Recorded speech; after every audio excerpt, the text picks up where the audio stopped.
en ont fait un modèle dans la sous-région.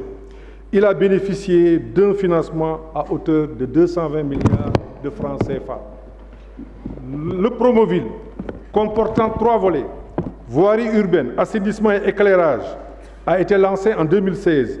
Il a eu des résultats satisfaisants en termes de développement des infrastructures, d'aménagement et d'appui aux collectivités territoriales et a bénéficié d'une enveloppe financière de 151 milliards.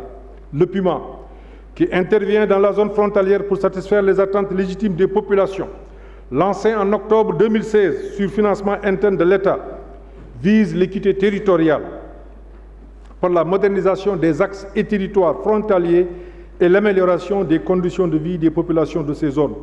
Son bilan est satisfaisant, avec une mobilisation de ressources internes de 15 milliards de francs dans les volets santé, hydraulique, éducation, désenclavement et agriculture.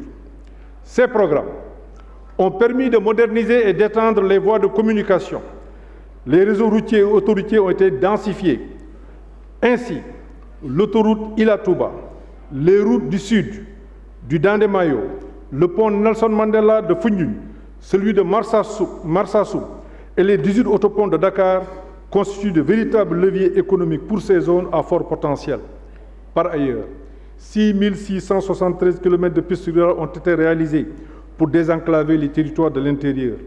Le train express régional Dakar-Diamniadio fait le bonheur quotidien des populations de Dakar et de ses environs. La finalisation du dossier de l'autoroute du Nord est en cours, en même temps que l'exécution de celle Mbour-Fatick-Kaolack. Le développement et la restructuration du réseau électrique a permis d'atteindre un taux d'électrification au niveau national de 80% en 2022. Le taux d'électrification rurale est passé de 27 à 58%. L'équité territoriale a été incontestablement renforcée par l'élargissement de la carte scolaire.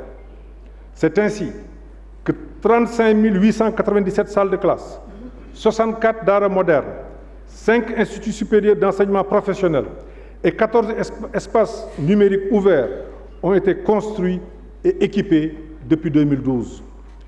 L'équité sociale et l'efficacité du système de santé ont été largement améliorées, spécialement à travers le recrutement important de professionnels, la mise en service de nouvelles structures, 300 postes de santé, 18 centres de santé, 9 hôpitaux, notamment à Sédhiou, Kédougou, Kaffrine et Touba. Grâce à ces investissements, le secteur a connu une augmentation de la capacité litière et a permis la mise à disposition de spécialités jusque-là inexistantes dans ces zones depuis l'indépendance. La vigilance et la sécurité ont été renforcées dans nos structures sanitaires pour éviter les accidents qui ont eu à être notés.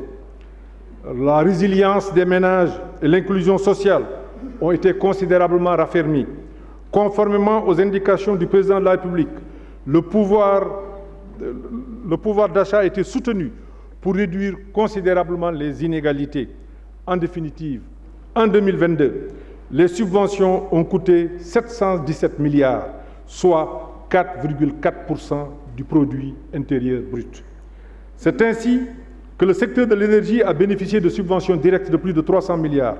Celles-ci ont permis de maîtriser les prix de l'électricité, du gaz butane et du carburant, particulièrement le gasoil, qui constitue le produit pétrolier le plus utilisé par les consommateurs aux revenus plus modestes. La stabilisation des prix de produits de grande consommation des ménages aura coûté 157 milliards en 2022. Les principaux produits concernés par ce soutien direct aux ménages sont le blé, le riz, le sucre et le maïs et l'huile. Un montant de 450 milliards est prévu au titre des subventions pour l'année 2023, dont 350 pour l'énergie. En tout état de cause, en 2023, les subventions ne dépasseront pas 2,2% du PIB. Parallèlement, des mesures spécifiques sont prévues pour les réduire, notamment dans les domaines de l'électricité et du carburant, pour éviter des dérapages budgétaires susceptibles de porter atteinte aux équilibres. Mieux, la distribution des subventions sociales sera davantage ciblée. La différenciation sera opérée entre bénéficiaires de sorte à fournir plus d'aide à ceux qui en ont le plus besoin. En outre, la gouvernance de la Sénélec sera réformée à travers sa restructuration qui est déjà en cours. Ainsi seront créés un holding qui sera le concessionnaire vis-à-vis de l'État et de ses filiales. La séparation comptable est effective depuis 2019. La séparation juridique et organisationnelle sera finalisée au cours du premier trimestre de l'année 2023. L'action de rétablissement des grands équilibres qui a été initiée à travers la mise en œuvre du PAP 2A et les programmes de relance et de redressement commence à porter leurs fruits. Notre économie est non seulement en phase d'absorber les chocs exogènes, mais elle est en train d'engranger les dividendes d'une politique cohérente de résilience et de consolidation des acquis. La bonne nouvelle est que les perspectives pour les mois prochains sont nettement meilleures. Grâce au sacrifice de l'État et des partenaires sociaux lors des concertations citoyennes contre la vie chère, le président de la République Macky Sall a baissé les prix des produits et services de grande consommation. J'adresse un appel solennel aux industriels, aux commerçants, à maintenir cet élan patriotique pour l'amélioration du pouvoir d'achat des ménages. En tout état de cause, le gouvernement se fera fort de protéger davantage les consommateurs, surtout les plus vulnérables. C'est ainsi que, sur instruction du président de la République, le gouvernement, tout en privilégiant le dialogue et la concertation, va garantir le respect de la réglementation. Il procédera au recrutement de 1000 volontaires de la consommation dans le but de renforcer le contrôle des prix. Le président de la République Macky Sall veut un Sénégal de tous, un Sénégal pour tous. Voilà pourquoi il a mis en place d'importants programmes d'équité sociale. Il a instauré une bourse de sécurité familiale pour les familles défavorisées, conditionnée à des critères de revenus, d'inscription et d'attitude à l'école des enfants, afin de combattre les injustices sociales et les inégalités pour une meilleure répartition de la richesse nationale. Ce programme, lancé en 2013, a bénéficié jusqu'en 2021 de 164 milliards de francs CFA, ce qui a permis de mettre à la disposition de plus de 316 000 ménages démunis une bourse de 25 000 francs par trimestre pendant 5 ans, soit 100 000 francs par an, pour renforcer les moyens d'existence et les capacités éducatives et productives. En 2022, à travers les bourses de sécurité familiale, l'État a soutenu financièrement 543 000 familles, les 543 000 familles les plus vulnérables à hauteur de 42 milliards pour consolider leur pouvoir d'achat. Quant à l'entrepreneuriat des jeunes et des femmes, l'esprit d'entreprise a été libéré. Le gouvernement a mis en œuvre divers programmes dédiés à l'insertion professionnelle, à la promotion de l'auto-emploi des femmes et des jeunes, notamment avec le programme Xëyu Ndaw ñi, doté d'une enveloppe de 450 milliards. La délégation à l'entrepreneuriat rapide des femmes et des jeunes a octroyé entre 2018 et 2022 des financements à hauteur de 100 milliards de francs au profit de plus de 204 000 bénéficiaires, dont 75% de femmes. Ces financements ont touché 552 communes des 46 départements du pays.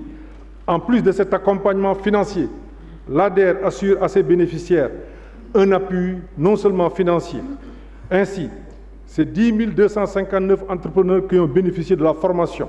4 559 unités économiques ont été immatriculées. 415 start-up sont suivies présentement. Le PSE a aussi permis de renforcer les institutions de la République. C'est ainsi que le gouvernement se fera fort d'affermir l'État républicain.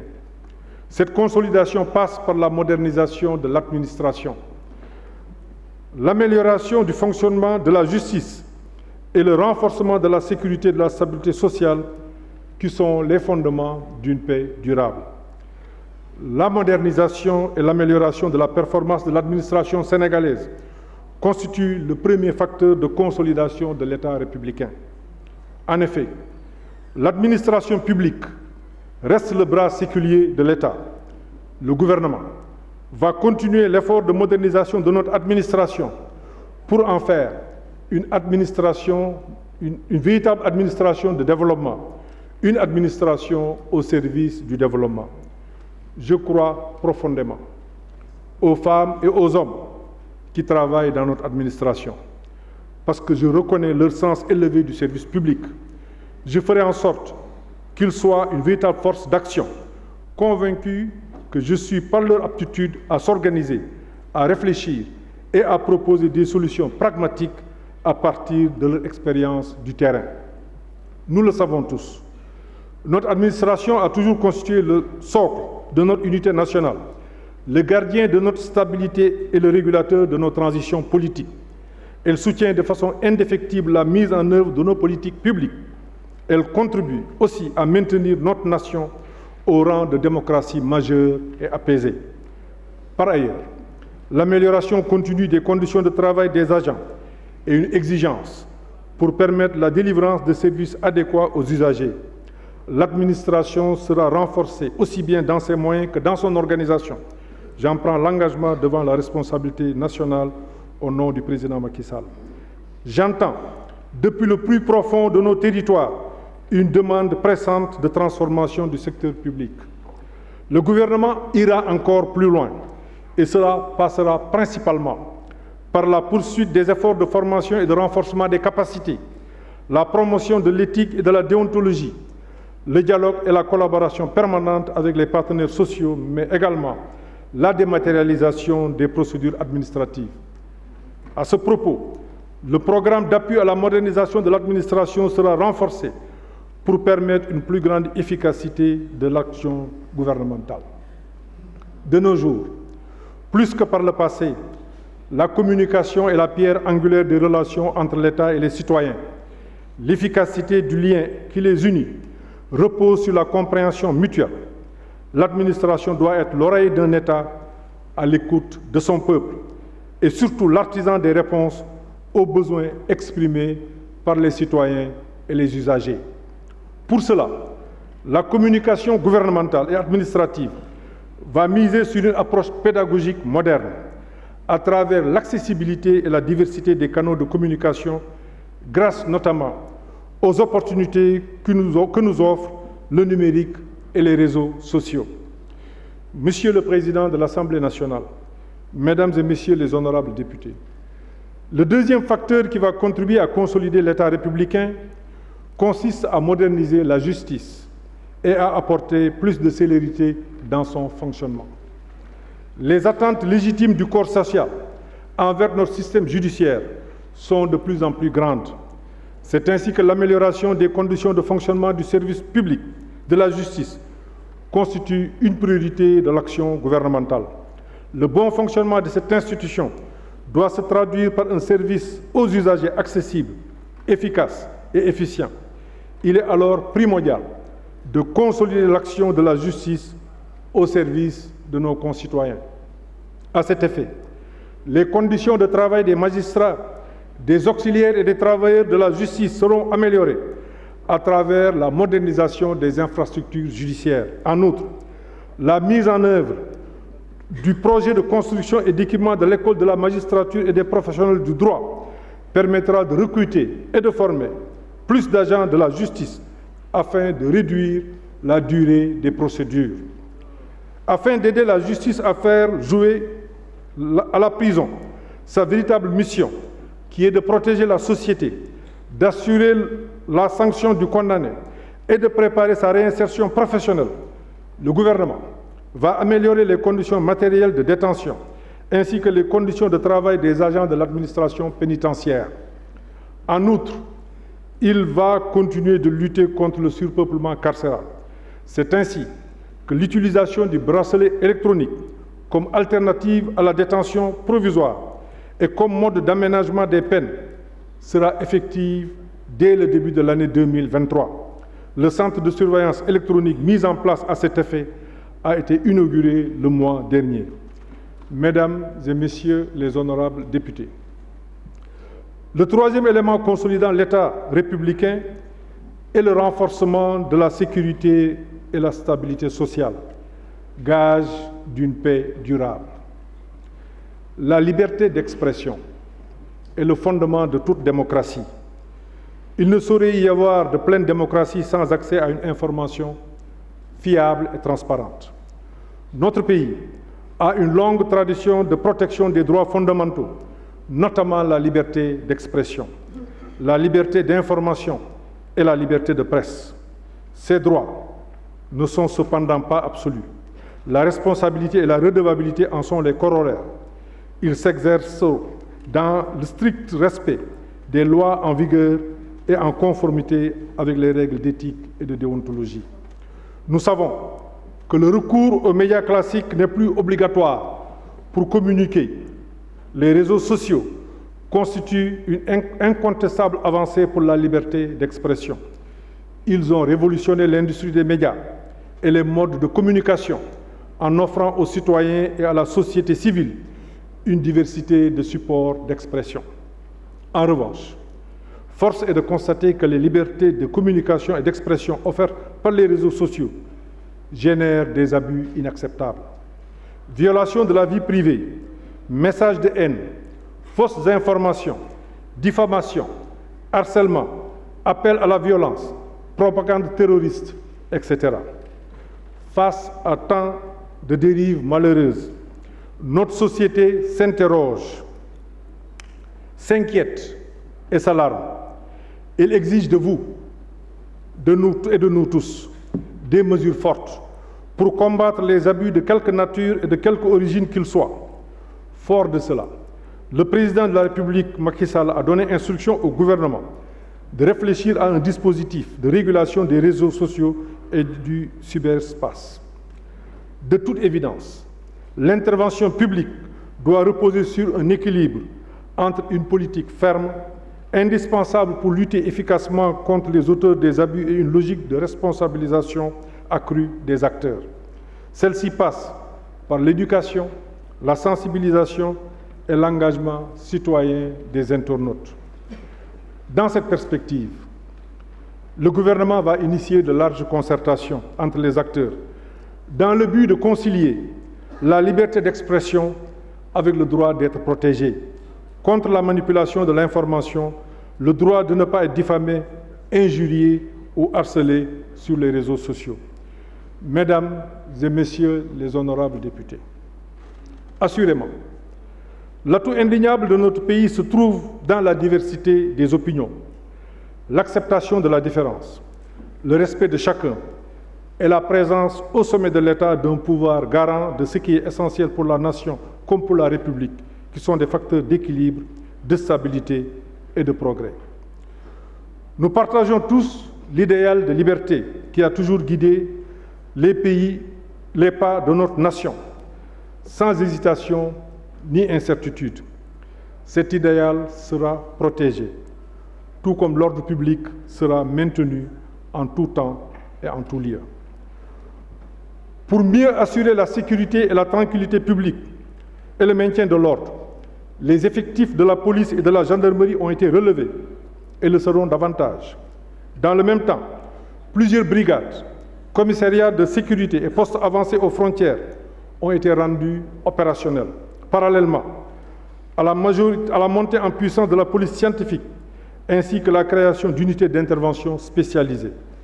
Et pour mieux tenir compte de l'impact des technologies numériques sur notre société, sur notre sécurité, le gouvernement renforcera le cadre stratégique et opérationnel de la cybersécurité et organisera la prévention et la gestion des crises cyber.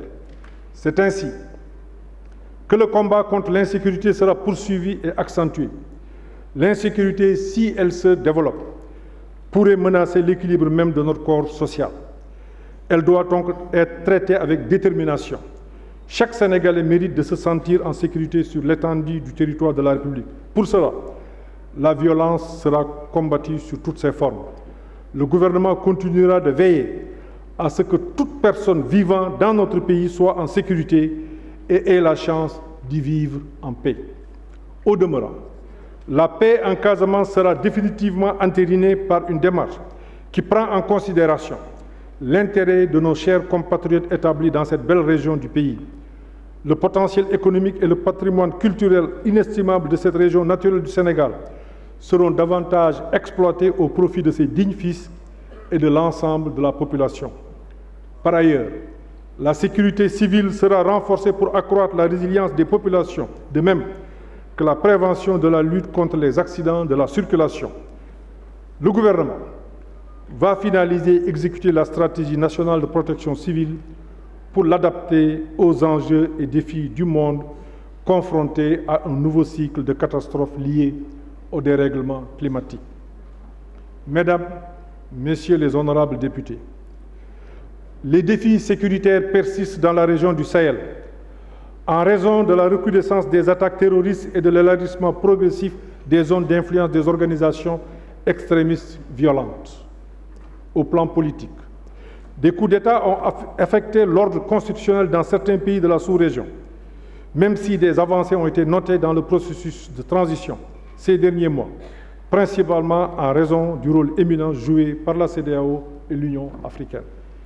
Soyez rassurés que la défense de l'intégrité territoriale sera garantie, car il s'agit d'un principe inaliénable et non négociable. Vous savez que la sécurité du pays est vitale pour notre survie en tant qu'État et en tant que nation. De la sorte, aucun compromis ne sera acceptable et aucune concession ne sera faite dans ce domaine. Le gouvernement veillera à ce que les forces de défense et de sécurité soient en mesure d'accomplir leur mission. Notre appareil de défense et de sécurité nationale sera ainsi renforcé dans la posture adéquate pour pouvoir répondre comme il se doit à toute mission, aussi bien sur le plan national que dans le cadre d'opérations conjointes reposant sur des alliances ou sur des mécanismes de sécurité collective. Monsieur le Président de l'Assemblée nationale, honorables députés, le gouvernement de combat sera donc un gouvernement de consolidation. Il sera aussi un gouvernement à l'écoute des populations. Nous sommes convaincus que la satisfaction de la demande sociale doit être la mère des batailles. L'écoute des populations fait connaître au gouvernement les besoins sociaux et les préoccupations de la jeunesse de notre pays. Sur cette base, il va garantir les solidarités essentielles à notre société, tout en offrant aux jeunes une place de choix dans ses politiques. Les ressources humaines sont la principale richesse de notre pays. Aussi, la vision du chef de l'État Macky Sall est-elle de faire de la croissance projetée une croissance quantitative, mais aussi une croissance qualitative à travers le renforcement du capital humain. La qualité de la croissance passe par la redistribution de ses fruits à toutes les couches sociales, surtout aux plus démunis. Sous ce rapport, l'éducation, la santé, l'accès au logement, la protection des consommateurs seront au cœur des préoccupations du gouvernement. Un effort particulier sera accordé à l'éradication de la faim et de l'extrême pauvreté. Être à l'écoute des besoins des populations signifie, pour le gouvernement, combattre la faim et lutter contre l'extrême pauvreté. Notre pays a développé des décennies d'efforts pour réduire la pauvreté. Le président de la République Macky Sall nous a donné instruction de poursuivre le combat avec une vigueur nouvelle. Il n'est pas concevable que tant de gens vivent dans un dénuement.